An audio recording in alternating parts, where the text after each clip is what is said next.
usia 80 tahun Indonesia merdeka?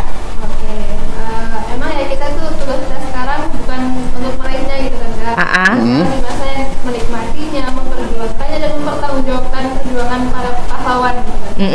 Dan kalau dari Soleha sendiri, gimana sih memaknai kemerdekaan dan bagaimana peran kita? Kalau menurut Soleha itu cukup salah satunya dengan kita belajar dengan sebaik-baiknya. Dan jadi kayak bisa kita tuh melanjutkan pendidikan sampai ke perguruan tinggi itu kan merupakan salah satu hal yang bisa dilakukan di Indonesia untuk mempertahankan, memperjuangkan kemerdekaan. Iya.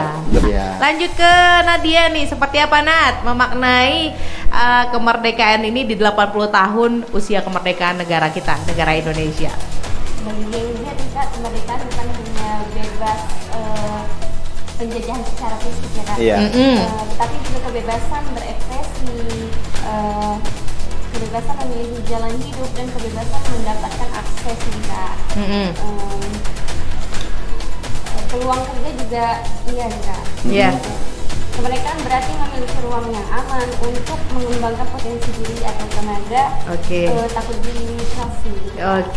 Jadi terus mengupgrade diri juga ya.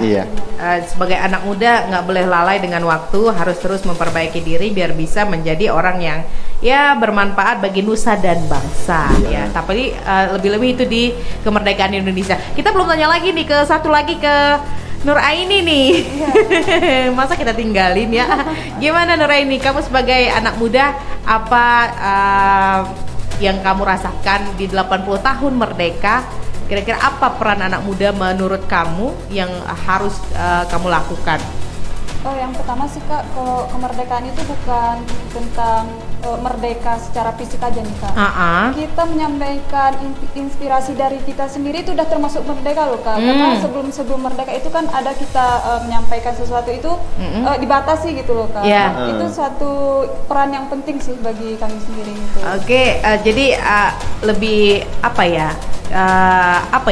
Lebih ekspresif, bisa mengeluarkan ekspresi sendiri, terus bisa kalau kita ini kan sistemnya demokratis gitu ya, bebas bersuara gitu ya. Jadi anak muda ini sudah suatu kemerdekaan ketika bisa berpendapat, bisa memberikan ide ataupun inovasi di halayak ramai ataupun di tempat umum begitu ya. Apalagi ini mahasiswa biasanya lebih lagi masa-masa kritisnya ya Job ya.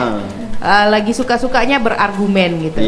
Ini dia tadi teman Pro 2 beberapa tanggapan yang kita dapatkan dari 3 teman kita sore ini ya, sebagai mahasiswi IAIN Takengon yang mereka sudah menduduki di semester akhir ya.